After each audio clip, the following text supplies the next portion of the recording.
In the Shrimad-Bhagavatam, in the first sloka, Janmadyasya yaton vayad itarata cha arteshu abhigyasvarat.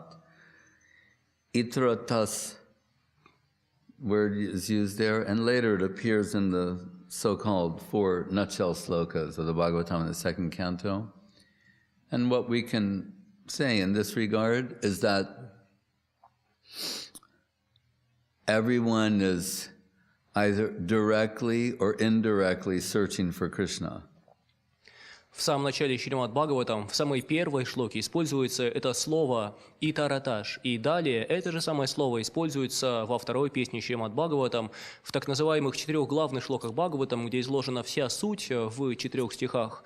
И что мы можем сказать в данном случае по этому поводу, что каждый непосредственным или косвенным образом ищет Кришну. So even those who ostensibly have no Krishna conception, they're also searching for Krishna.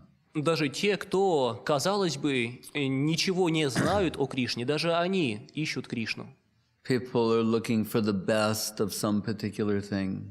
Люди ищут самое лучшее в чем-либо. So in Bhagavad Gita, we hear in different chapters Krishna naming all of these exceptional things in the world and indicating that they're indicative, they're indicating him. Как в Бхагавад-гите в различных главах Кришна называет самые необычные, самые яркие явления этого мира и говорит, что они указывают на него. Яд-яд вибхути мат-саттвам шримад-урджитам эвава. Whatever beautiful, extraordinary, exceptional, stellar thing you might see, observe, seek in this world, I am that. Он говорит, чего бы необычного, яркого, чего бы необычайного ты не увидел в этом мире, к чему бы ты ни стремился в этом мире, я есть это. But only in forgetfulness of Krishna are we superimposing other concepts upon anything. Лишь по причине того, что мы забыли о Кришне, мы начинаем накладывать свои представления на вещи, предметы. Just as with regard to language, Madhvacharya, Guru Maharaj quotes him giving an interesting example. Например, Мадхвачарья, Шрила Гуру Махарадж цитирует, как Шрила Мадхвачарья приводил интересный пример. The horse, we put the reins, the bridle and the reins on the horse to guide the horse toward a particular destination. Обычно лошадь запрягают или же каким-то образом держат ее в узде для того, чтобы направить ее к той цели, к какой мы хотим прийти. So you can say that's a type of constraint. Это своего рода ограничение. But if we liberate the horse from all constraint, remove the reins, then the horse will proceed according to its own innate compulsion. Но если мы освободим эту лошадь, освободим ее от этой упряжи, предоставим ей свободу, то она начнет стремиться, пойдет в ту сторону, в какую считает нужным, согласно своему внутреннему побуждению. So Madhvacharya is saying the reins in this and parallel upon language are what we've in consensus, we've constrained words to indicate certain things within the limited world. И также, говорит Мадхвачарья, этой упряжью в этом примере со словами является консенсус, то есть привычное соглашение о смысле слов. Мы ограничиваем смысл слов и явления этого мира в соответствии с тем, что принято здесь. So, Vaikuntha, one meaning is without limitation. Одно из значений Вайкунха – без ограничений. So we're limiting the meaning to make it valuable in relative, local, objective context. То есть мы накладываем свои ограничения на смысл чего-то, а для того, чтобы сделать это более ценным или более пригодным в нашем относительном, локальном, местном контексте. And he's saying, but just like that horse, if you liberate the horse from all restraint, it will run according to its own inner necessity. So if you take away all the self-imposition on language, concept, etc., and let it go towards its own inner necessity, it will run toward Krishna conception. Но подобно тому, как можно лошадь освободить от упряжи, и тогда она начнет бежать в соответствии со своим внутренним побуждением, также, если мы освободим язык, концепции от навязанных местных ограничений, то смысл, значение любого слова устремится к Кришна-концепции. Why is someone a so-called conditioned soul? Почему некоторые являются так называемыми обусловленными душами? Really, it means an artificial position. Ведь на самом деле сам этот термин означает искусственное положение. Conditional means almost by definition implies a temporary. Обусловленный практически по определению означает временный. So the soul is in an unnatural state. То есть эта душа в неестественном состоянии. So many observations can be made, but they're all observations of the soul in an unnatural state. Можно многое наблюдать в поведении этой души, но все эти наблюдения будут касаться поведения души в неестественном состоянии. Just like we could say that ice is an unnatural state, is not the normal position of water. Как можно сказать, что лед – это неестественное, ненормальное положение воды. So we can make observations when it's in that state that it's cold and it's solid and other observations. Итак, когда вода находится в этом состоянии, когда она является льдом, мы можем сделать какие-то наблюдения и сказать, что вода, она холодная, она твердая и прочее, и прочее. But in many instances, when the sun rises and the temperature changes, then it goes back to its normal state of liquidity. Но во многих случаях стоит только взойти солнцу и подняться температуре, как этот лед, вода возвращается к своей естественной жидкости. In parallel, so the holy name of Krishna arises and the soul gradually returns to its normal state of liquidity or rasa. Подобно этому, когда восходит солнце имени Кришны, то душа постепенно возвращается в свое естественное положение текучести или расы. But in the interim, we're misreading the environment and also not properly expressing our self-interest. Но до тех пор мы неправильно оцениваем окружающий мир, и, как следствие, у нас неправильное представление о том, что нам полезно. It's like we have many different types of scientific instruments. Есть много разных научных инструментов. I have one, like Gurudev had, that reads, you put on your wrist, it's blood pressure, tells you the high and the low, and your heart rate. Как, например, у меня есть такой прибор, у Гурудева был подобный. Небольшой прибор, который надевается на запястье руки, который измеряет кровяное давление и частоту сердцебиения. I saw many times he was put into anxiety because the machine was giving false readings. И я иногда видел, как он начинал беспокоиться, волноваться из-за того, что эта машина, аппарат давала ложные показания. It needed to be recalibrated.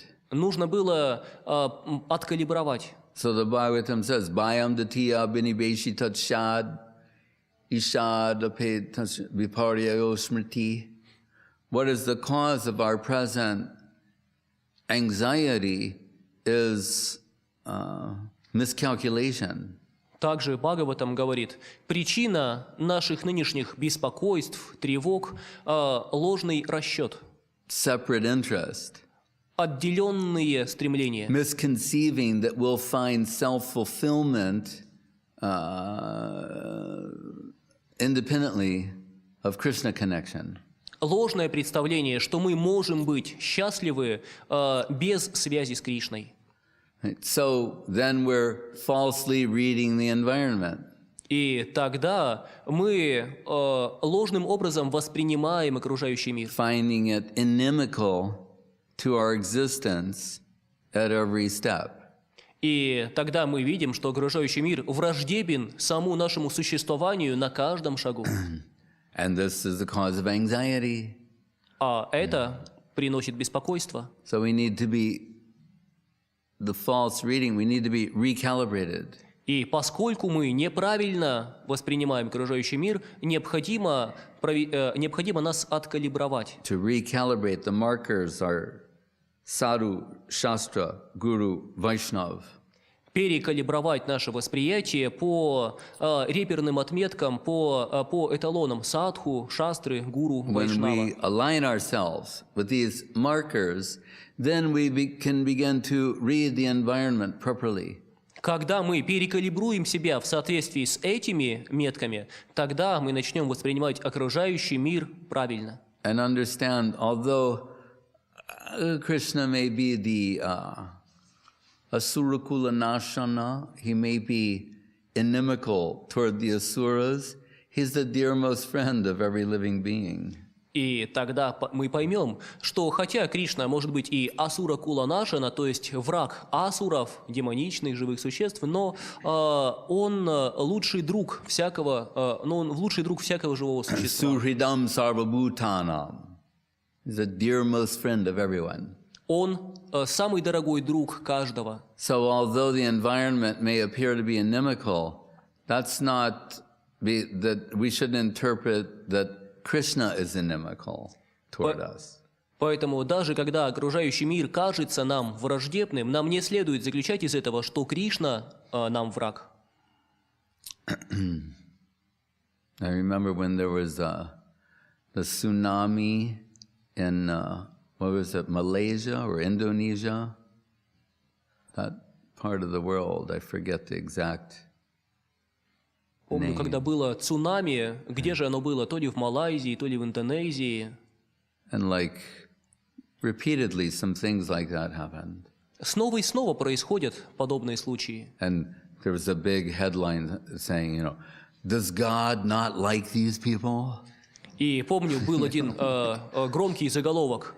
Неужели Богу не нравятся эти люди? So when we're suffering individual or collective karma, at that time, like something's wrong with God.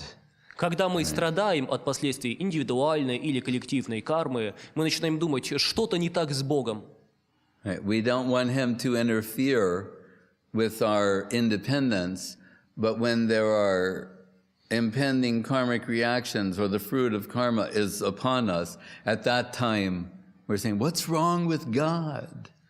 Мы не хотим, чтобы он вмешивался в нашу свободу, посягал на нашу свободу, но когда мы пожинаем плоды собственной независимости, то тогда мы начинаем винить Бога. Ну что с Богом-то не так? Actually, nothing's wrong with God. На самом деле с Богом все в порядке. He's doing quite well. У него все хорошо, спасибо. But there's something wrong with our assessment of things. Но кое-что не так с тем, как мы судим обо всем. And why should we suggest, or how can we conceive that what we consider beneath human dignity,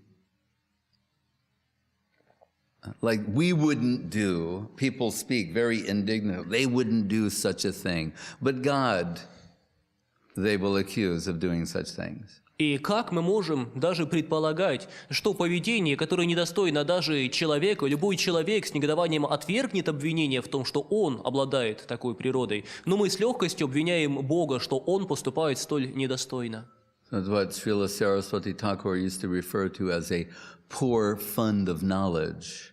Причина этого в том, что Шрила Бхактисиданта Сарасвати Такур называл скудный запас знаний. So he posed the question, what if when it comes to educating ourselves about the absolute, how shall that take place? Итак, если мы хотим узнать что-то об Абсолюте, то как это возможно, как двигаться? The finite, speculating, imagining the infinite? Должно ли ограниченное существо начать строить предположения или фантазировать о безграничном? On the basis of our limited experience of the limited, we're going to make projections about the unlimited? Опираясь на ограниченный опыт ограниченного, мы начнем строить свои предположения о безграничном? As one writer said, he referred to people in the modern world thinking themselves as lords. He said, lords of our tiny, skull-sized kingdoms. Как один писатель сказал, что в наше время каждый человек – это король. Король в собственном королевстве размером с чего череп. What about outside of the tiny skull-sized kingdom? Но как же насчет того, что находится за пределами этого королевства размером с черепную коробку? So Guru Maharaj responded to this general proposition by saying, if the infinite cannot make himself known to the finite, he's not infinite. Поэтому Шрила Гуру Махарадж ответил на подобное предположение следующими словами. Если безграничный не может раскрыться перед ограниченным, то это не безграничный. And therein lies the prospect of theistic culture. И в этом надежда богоцентрической культуры. Revealed truth. Истина откровения. Atak Shri Krishna namadi nabhavyed graham indriye sevan mukhe hijavaro shaimeva spurtida. Otherwise, the name of Krishna, the form of Krishna, the qualities of Krishna, the pastimes of Krishna are beyond the grasp of the senses, mind, and intellect. В противном случае имя Кришны, облик Кришны, качество Кришны, игры Кришны остаются за пределами достижимого для ума и разума. But by approaching with a submissive, serving attitude, there may be divine revelation. Но стоит обратиться смиренно в духе служения, и тогда божественное откровение становится возможным. So even a so-called conditioned soul, if they can take up the path of devotion, can experience divine revelation. Поэтому даже обусловленные души, когда они начинают идти по пути преданности, могут получить божественное откровение. Wasn't that the question initially? Well, how can one have desire and look for Krishna? Yes. Desire and look? Oh. Desire and ability to search for.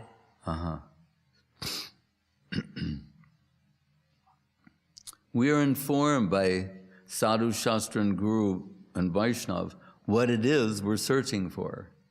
Итак, садху, гуру, вайшнавы сообщают нам, чего мы ищем.